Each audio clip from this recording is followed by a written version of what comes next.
दोस्तों, तारीख में एक ऐसा काफिर बादशाह गुजरा है जिसका नाम जालूत था। बहुत ही कदावार और निहायत ही ताकतवर बादशाह था। वो अपने सर पर लोहे की टोपी पहनता था। लेकिन बनी इसराइल में उन दिनों एक नया बादशाह बना था जिसका नाम तालूत था। उसने अपने लश्कर में ये ऐलान फरमा दिया था कि जो शख्स जालूत को कत्ल कर देगा, मैं अपनी शहजादी का निकाह इसके साथ कर दूंगा। क्योंकि जालूत एक जालिम बादशाह था। आखिर जालूत को किसने कत्ल कर दिया और शहजादी के साथ किसने निकाह किया, वो हम आपको आगे इस वीडियो में बताएंगे। ये वाकया कुरान और बाइबल दोनों में मौजूद है। वीडियो को आखिर तक जरूर देखना। बनी इसराइल का निजाम यूं चलता था कि हमेशा इन लोगों में एक बादशाह होता था जो मुल्की निजाम चलाता था, और एक नबी होता जो निजाम शरीयत और दीनी उमूर की हदायत और रहनुमाई किया करता था। इस वक्त हजरत शमूएल अलैहिस्सलाम नबूत से सरफराज हुए थे, तो इनके जमाने में कोई बादशाह नहीं था। तो बनी इसराइल ने आपसे दरख्वास्त की कि आप किसी को हमारा बादशाह बना दीजिए। तो आपने हुक्म खुदावंदी के मुताबिक तालूत को बादशाह बना दिया, जो बनी इसराइल में सबसे ज्यादा ताकतवर और सबसे बड़ा आलिम, लेकिन बहुत ही गरीब व मुफलिस था। चमड़ा पकाकर या बकरियों की चरवाही करके जिंदगी बसर करता था। इस पर बनी इसराइल को एतराज हुआ कि तालूत शाही खानदान से नहीं है, लिहाजा ये क्यों कर और कैसे हमारा बादशाह हो सकता है। इससे ज्यादा तो बादशाहत के हकदार हम लोग हैं, क्योंकि हम लोग शाही खानदान से है। फिर तालूत के पास कुछ ज्यादा माल भी नहीं है। एक गरीब इंसान भला तख्त शाही के लायक क्यों कर हो सकता है। बनी इसराइल के इन इतराज का जवाब देते हुए हजरत शमूएल अलैहिस्सलाम ने यह तकरीर फरमाई कि उसे अल्लाह ने तुम पर चुन लिया और उसे इल्म और जिस्म में कशादगी ज्यादा दी, और अल्लाह अपना मुल्क जिसे चाहे दे, और अल्लाह वसात वाला इल्म वाला है।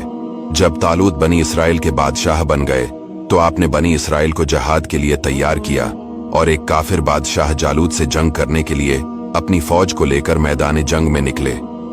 जालूत बहुत ही कदावर और निहायत ही ताकतवर बादशाह था। जब दोनों फौजें मैदान जंग में लड़ाई के लिए सफ आराई कर चुके तो हजरत तालूत ने अपने लश्कर में यह ऐलान फरमा दिया कि जो शख्स जालूत को कत्ल करेगा, मैं अपनी शहजादी का निकाह इसके साथ कर दूंगा और अपनी आधी सल्तनत भी इसको अता कर दूंगा। ये फरमान शाही सुनकर हजरत दाऊद अलैहिस्सलाम आगे बढ़े, जो अभी बहुत ही कमसन थे और बीमारी से चेहरा जर्द हो रहा था, और गरबत मुफलिसी का यह आलम था कि बकरियां चराकर इसकी उजरत से गुजर बसर करते थे। रिवायत है कि जब हजरत दाऊद अलैहिस्सलाम घर से जहाद के लिए रवाना हुए थे तो रास्ता में एक पत्थर ये बोला कि ए हजरत दाऊद, मुझे उठा लीजिए, क्योंकि मैं हजरत मूसा अलैहिस्सलाम का पत्थर हूं। फिर दूसरे पत्थर ने आपको पुकारा कि ए हजरत दाऊद, मुझे उठा लीजिए, क्योंकि मैं हजरत हारून अलैहिस्सलाम का पत्थर हूं। फिर एक तीसरे पत्थर ने आपको पुकार कर अर्ज किया कि ए हजरत दाऊद अलैहिस्सलाम, मुझे उठा लीजिए, क्योंकि मैं जालूत का कातिल हूं। आपने उन तीनों पत्थरों को उठाकर अपने झोले में रख लिया। जब जंग शुरू हुई तो हजरत दाऊद अलैहिस्सलाम अपनी गोफन लेकर सफ़ों से आगे बढ़े, और जब जालूत पर आपकी नजर पड़ी तो आपने इन तीनों पत्थरों को अपनी गोफन में रखकर और बिस्मिल्लाह पढ़कर गोफन से तीनों पत्थरों को जालूत के ऊपर फेंका, और ये तीनों पत्थर जाकर जालूत की नाक और खोपड़ी पर लगे, और इसके भेजे को पाश पाश करके सर के पीछे से निकलकर 30 जालूतियों को लगे, और सब के सब मकतूल होकर गिर पड़े। फिर हजरत दाऊद अलैहिस्सलाम ने जालूत की लाश को घसीटते हुए लाकर अपने बादशाह हजरत तालूत के कदमों में डाल दिया। हजरत तालूत और बनी इसराइल बेहद खुश हुए। जालूत के कत्ल हो जाने से इसका लश्कर भाग निकला और हजरत तालूत को फतह मुबीन हो गई, और अपने ऐलान के मुताबिक हजरत तालूत ने हजरत दाऊद अलैहिस्सलाम के साथ अपनी लड़की का निकाह कर दिया और अपनी आधी सल्तनत का उनको सुल्तान बना दिया।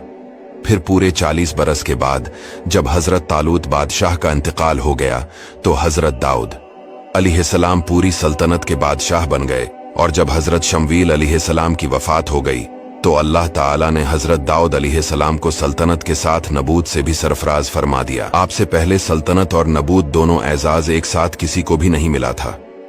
आप पहले शख्स हैं कि इन दोनों अहदों पर फायज होकर 70 बरस तक सल्तनत और नबूत दोनों मनसिबों के फराइज पूरे करते रहे, और फिर आपके बाद आपके फर्जंद हजरत सुलेमान अलैहिस्सलाम को भी अल्लाह ताला ने सल्तनत और नबूत दोनों मर्तबों से सरफराज फरमाया।